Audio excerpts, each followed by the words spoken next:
भाई अभी Ninja sir मुझे अपना बनाया हुआ क्वेश्चन देने वाले हैं एज अ चैलेंज। ये मुझे दिख रहा है कोई क्वेश्चन लग रहा है। सर आप एक बार क्वेश्चन एक्सप्लेन कर दो।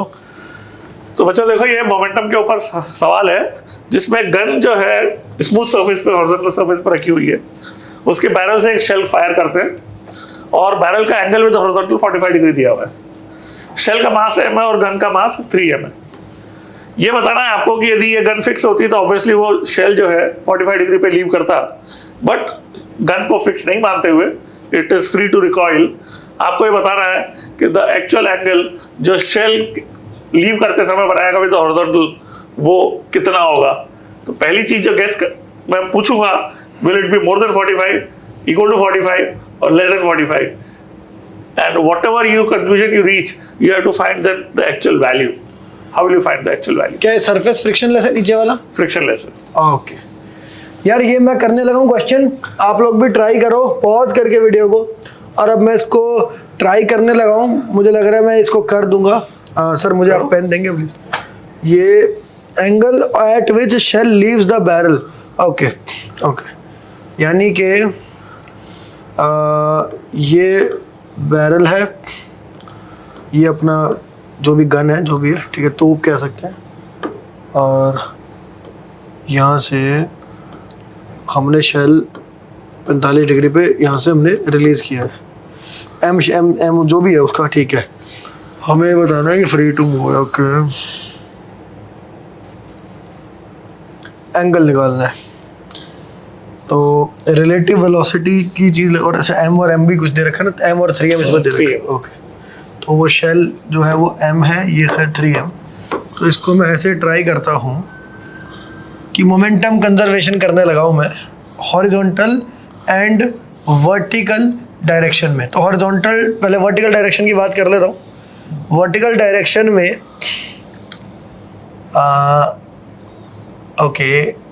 ओके, जब ये यूं जाएगी तो इस पर ना यू फोर्स लगेगी। जो यू फोर्स लगेगी उसका वर्टिकल कंपोनेंट नॉर्मल से बैलेंस हो जाएगा। ओके, और जो यूं जाएगी वहाँ पे कोई फोर्स नहीं है। तो हॉरिजॉन्टल में तो मोमेंटम कंजर्व मैं कर देता हूँ।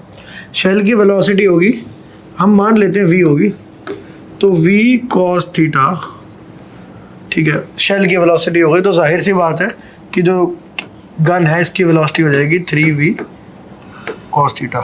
Sorry, v/3 cos theta, yes v/3 cos theta हो जाएगी। ओके, ये मुझे समझ आ गया है। v cos थीटा हो जाएगी उसकी horizontal. What about vertical velocity? तो वर्टिकल वेलोसिटी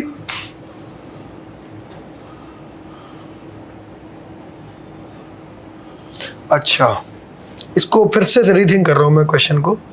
मैं समझ गया हूँ, मुझे आइडियाज आ रहे हैं थोड़े। इसको मैं थोड़ा साफ कर दूँ। बेसिकली ये अज्यूम करता हूँ कि मान लो ये स्टैटिक होती, लेट्स अज्यूम ये गन स्टैटिक होती, तो क्या होता?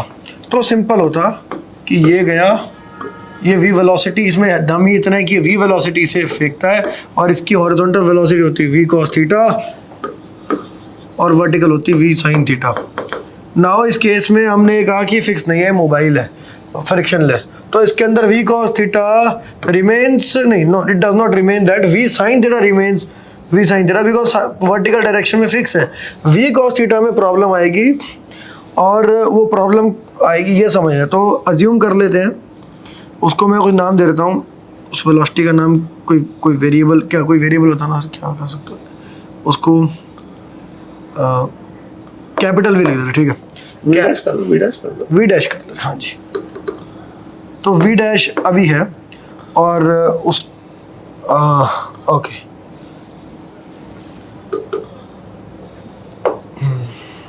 क्या पॉज ले लेते हैं एक बारी, मैं सोच लूँ करना क्या मुझे। v, ये तो v sin थीटा रहेगी, ये v कम रहेगी।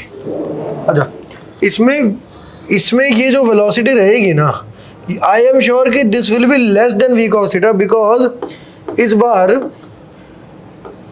ये भी मूव करेगा, तो वो relative velocity v cos theta होगी और इसकी वेलोसिटी खुद की भी कुछ होगी, तो हॉरिजॉन्टल वेलोसिटी कम हो जाएगी एब्सोल्युटली। तो ये कम है और वो उतनी ही है, तो इसका मतलब एंगल वर्टिकल की साइड आ जाएगा।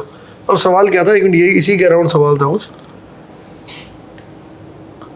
Eight which shell leaves the, तो ग्रेटर देन 45 आएगा।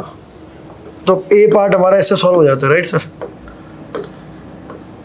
सर ये मोमेंटम वाला पार्ट ना मैं थोड़ा भूल सा चुका हूँ कि कंजर्व कैसे करूँ। मैं कर तो दूंगा पर शायद बहुत देर लग जाए मुझे, तो ये सर ये वाला आप समझा दो। देखो ये सही है, ए पार्ट सही है? हाँ, 45 से ज्यादा एंगल पे जाएगा। थॉट प्रोसेस भी सही है सर? बिल्कुल, सोचने का तरीका सही है, बस उसको मैं आप थोड़ा फॉर्मल वे में करके बता देता हूँ कैसे करेंगे। तो बच्चों इसमें जो है शेल की वेलोसिटी जो है उसमें हमें इतना सा सोचना है कि इसकी जो भी वेलोसिटी रिकॉइल की होगी वी डैश, वो भी इसके अंदर एक्स कंपोनेंट जो था वी रिलेटिव का, उसके साथ इसकी वी डैश जो है वो भी इसके अंदर शेल के अंदर गन की जो वेलोसिटी है वो प्रेजेंट होगी। तो वी रिलेटिव जो था वो उसमें हमने जब जो गन की वेलोसिटी वी डैश थी उसको और कंसिडर करा as part of the shell also, तो हम क्या करेंगे, इसको वी डैश को इसका हिस्सा बना लेंगे। तो इसकी जो एक्चुअल वी एक्स होगी शेल की वो क्या होगी, v relative x minus v dash होगी, राइट। ये बिल्कुल वैसी बात है जैसे कि बोट होती है, बोट से एक आदमी जंप करता है और हमें बोट की वेलोसिटी निकालनी होती है। तो क्या करते हैं, जो भी इसकी रिलेटिव वेलोसिटी होती है जंप की, उसमें हम ये मानते हैं कि वो जंप करते समय बोट से कांटेक्ट लूज करा था, वो बोट के साथ पीछे भी जा रहा था। तो उसकी जो एक्चुअल वेलोसिटी होती है वो हम ग्राउंड फ्रेम में लिखते हैं v relative minus v. Sir ये एक्चुअल वेक्टर फॉर्म में प्लस है मगर यहाँ माइनस साइन आ रहा है क्योंकि वो ऑपोजिट, ऐसा ही है ना? हाँ, ओके। मतलब ये फ्रेम के रिलेटिव है, तो ग्राउंड के फ्रेम में क्या होगी, वेक्टर एडिशन करके आ जाएगी। तो वेक्टर एडिशन ही किया है ये अपन ने, बट वो अपोजिट डायरेक्शन में इसलिए माइनस आ गया, गॉट इट। ना। तो ये जो है शेल की वेलोसिटी हो गई एक्स डायरेक्शन में, और वी डैश जो होगा वो हम क्या मानेंगे, इसका मास 3 टाइम्स है इसलिए 1/3 मानेंगे। तो v dash is equal to, ये 3 वी डैश आप लिख सकते हैं। नहीं, इसको अपन वी एक्स बोल देते हैं। V dash is equal to v x upon 3। Yes, ये मोमेंटम कंजर्वेशन से हो गया। तो v x is equal to 3 v dash हो गया। हमें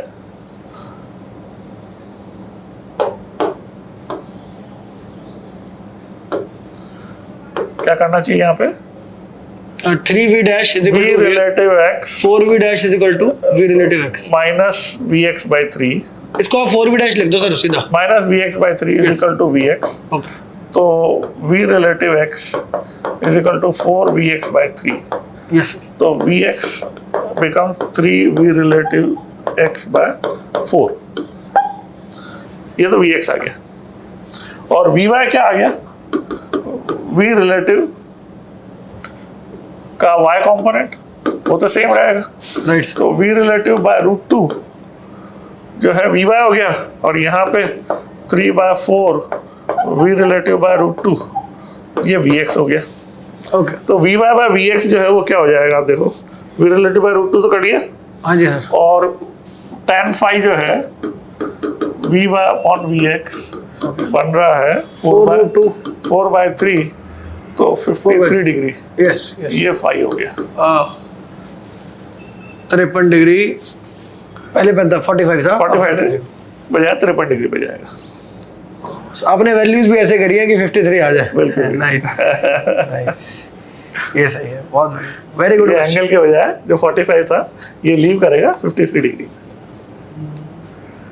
सर काफी बच्चे पसंद कर रहे होंगे इसको, क्योंकि मैं भी यही तैयारी कर रहा होता ना, तो मुझे क्वेश्चन देख के बढ़िया लगा। बिल्कुल टिपिकल यही पैटर्न पे सवाल है, क्योंकि बोट से जो है जंप करता है आदमी, तो किस तरह बोट की वेलोसिटी निकालते हैं, बच्चे वो सवाल करते ही हैं, और 2 डायमेंशनल कर दिया आपने उसको। बस। नाइस, बताना यार कैसा लगा ये क्वेश्चन। और निंजा सर ऐसे बहुत सारे क्वेश्चन अपने चैनल पर भी डाल रहे हैं, उनका चैनल सब्सक्राइब कर लो।